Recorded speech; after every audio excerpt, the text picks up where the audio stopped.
Preparing a budget.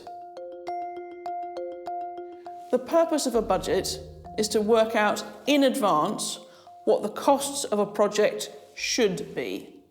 A budget also provides the basis from which a cash flow projection can be prepared. The difference between a budget and a cash flow is that a budget provides a set of totals and a cash flow articulates how those work over the timeline of the project. Typically, cultural professionals need to prepare a budget for one of the following 4 reasons. For your manager, for a funder, to bid for funding, or to delegate to somebody else in your team. So in all cases, you're preparing a budget before you start the project. Ideally, you would be preparing the budget alongside the list of activities. After all, it would be foolish to commit to deliver activities you don't know the cost of. At its most basic, a budget is a list of all the activities that you're going to deliver, alongside an estimation of the costs for each one of those. An Excel workbook is a sensible way of preparing this because you can then include an assortment of calculations, variations, and summaries. You're likely to need a Word document as well, so that you can give a set of assumptions or explanations that go with that table of numbers. You may find that there are certain resources that you can borrow from a partner so that they don't incur any cash cost, in which case it's worth getting this in writing because you're going to put a 0 or perhaps a heavily discounted sum in the Excel sheet, and you want to be really sure that that's actually going to become reality. Working out what goes into a budget. Typically, creative professionals are great at working out what it will cost to deliver the content, the creative parts of the project. The thing that leads to sleepless nights, for creatives at least, is that they're much less sure about things like marketing, insurance, the cost of any debt finance you might need, and the extent to which those marketing activities will deliver the income side, so the ticket sales, the cafe, the shop, etc. So I trust the costs, but I'm going to spend a bit more time on the income side. And if anything's likely to get forgotten in a project, it's probably the hidden costs. So there's all sorts of admin. The heating, lighting, phone calls, stationery, all of those indirect costs. So again, I'm going to make sure that we focus on those too. To help you with this, in template 1, you'll find a list of the various types of income and cost that might be associated with your project and the uses in particular of your assets to generate income so that you can have a look and see which ones are relevant to your organisation. You will find in template 2 that we've taken these types and given a bit more detail in terms of the explanation of them to help you work out which ones are relevant to your organisation. In the additional resources, you'll find links to a series of papers that look at income diversification in particular. Optimistic versus cautious income planning.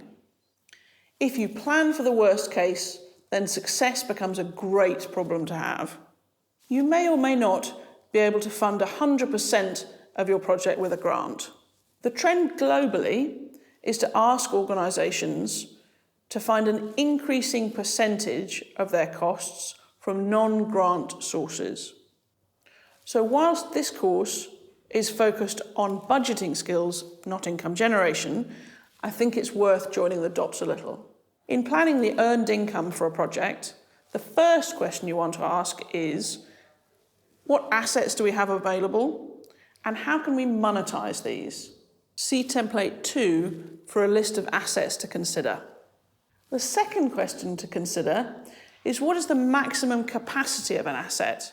How many seats in a theatre? How many covers in a cafe?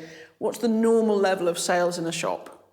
Once you've answered these questions, then you can start to set some income goals for your project. in an ideal world,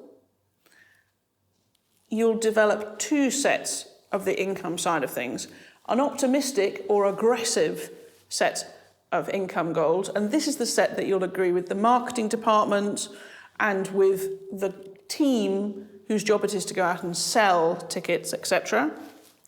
You'll also have a pessimistic or perhaps realistic set of income goals, and these are the ones that you'll commit to the funder.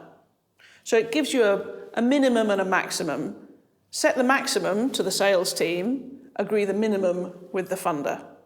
Your cautious set of earned income goals covers the minimum to cover that gap between what the grant will deliver and what you need to run the project.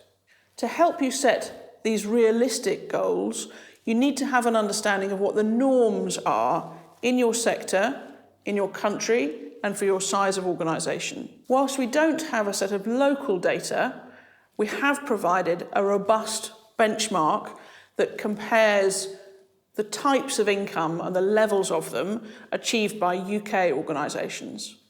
In template 3, you'll find that we've listed this data by 5 sizes of organisation. In the rows, you'll see that we've listed different types of income, and the data in there is the average percentage of turnover that accrues to those sizes of organisations. And I think we picked 2013 for the year, but it doesn't change too much from one year to another. For example, in an organisation that's turning over less than £200,000 a year, the average income accruing from sponsorship was 2.1%, whereas with an organisation with a turnover of more than 10 million, the average percentage of income accruing from the catering and cafe was a little over 13%. This data is sourced from the Culture Benchmark, and it holds data on some 1,500 arts non-profit organisations, mostly in the UK, but also elsewhere around the world.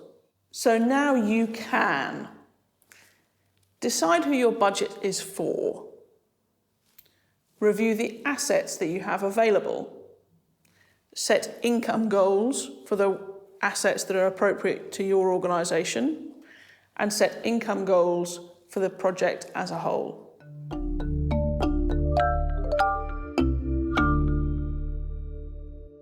For each video, I've prepared a set of extra materials, reading lists, suggested articles to read. You'll find these below the video.